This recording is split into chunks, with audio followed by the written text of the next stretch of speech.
श्री अवतार का बोध हो, श्री माता धरती का बोध हो। मित्रों, आज आया है प्रश्न कि ब्रह्मा विष्णु महेश में से श्रेष्ठ हैं कौन? यह बड़ा ही इंटरेस्टिंग सवाल है।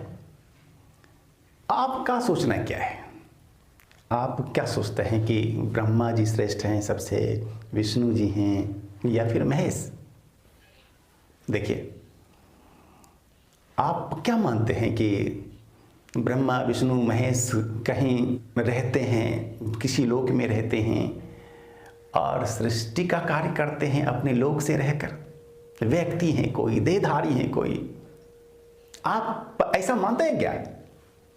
मित्रों, मैं अपना विचार, मैं श्री भगवान जी का विचार, मित्रों, क्योंकि मेरा विचार नहीं होता कोई, श्री भगवान ने जो सिखाया, बताया, समझाया, क्योंकि मैं उनका शिष्य हूं और सखा भी हूं, तो जो सिखाया उन्होंने वही मैं आपके सामने रखता हूं।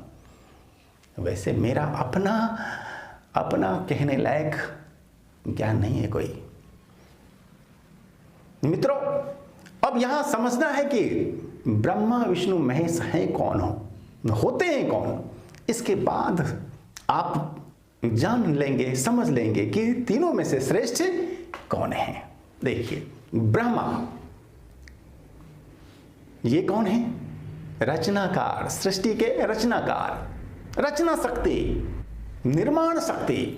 सृष्टि में जो हो रहा है हर क्षण निर्माण कार्य, इसे ही ब्रह्मा जी की शक्ति कहते हैं।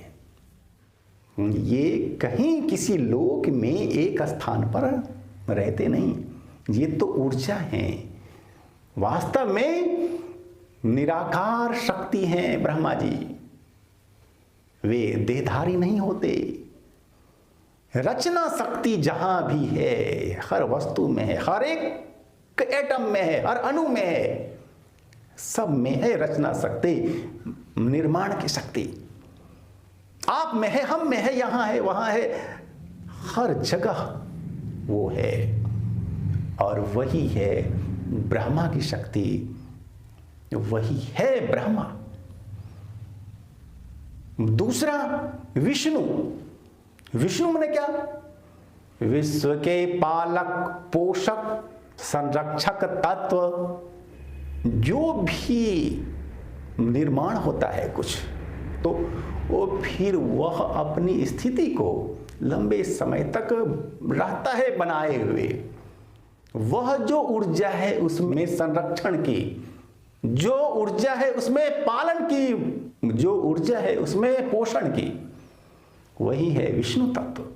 विष्णु भी व्यक्ति नहीं है और देहधारी नहीं है, ना ही वे किसी लोक में एक का स्थान पर रहते हैं और सृष्टि का नियंत्रण, संचालन है करते नहीं। वे तो हर जगह, हर एक एटम में, अणु में, परमाणु में, लघु में, विभु में, हर जगह उनकी है ऊर्जा शक्ति। और महेश कौन? महेश माने रूपांतरण शक्ति, जो कि रूपांतरण की शक्ति है, संहार की शक्ति है, रूप बदलने की शक्ति है। उसे कहते हैं महेश की शक्ति, महेश शक्ति। और वह भी एक स्थान पर नहीं है, सब जगह है। उसका अपना कोई लोक या धाम नहीं होता। वे तो हर जगह समाई हुई ऊर्जा है, शक्ति है, सत्ता है, एनर्जी है। लेकिन हमारे शास्त्रों में कहा बताया गया है कि वह देहधारी है, लोक में रहते हैं, कहीं एक जगह उनका वास स्थान है। तो ये सब तो गूढ़ आध्यात्मिक रहस्यों को, ज्ञान को समझाने बताने का सरल सरस साधन, माध्यम है। ये पौराणिक कहानियां, ये कथाएं हैं जो कि हमें ज्ञान देने के लिए आम लोगों को, यदि कहा जाए कि सदा सत्य बोलो, तो लोग ज़्यादा ध्यान इस पर नहीं देते।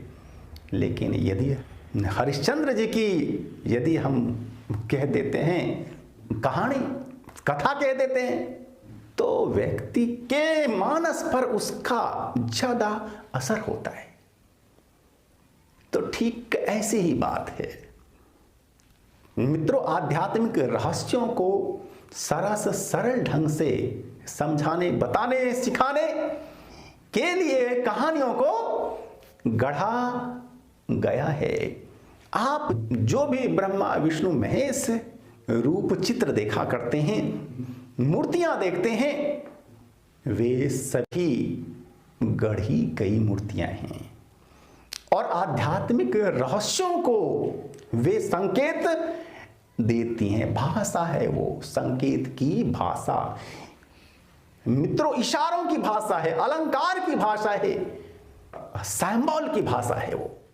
मित्रों, आपने समझ लिया कि ब्रह्मा विष्णु महेश हैं कौन। अब समझना है कि तीनों में से श्रेष्ठ कौन है, सर्वश्रेष्ठ है कौन। अब मैं आपसे ही पूछता हूं, आप बता सकते हैं क्या श्रेष्ठ है कौन? रचना शक्ति, पालन शक्ति, रूपांतरण शक्ति। एक ही ऊर्जा की तीन अभिव्यक्तियां हैं, ये अलग अलग नहीं है। एक ही ऊर्जा तीन रूपों में हो रही है अभिव्यक्त।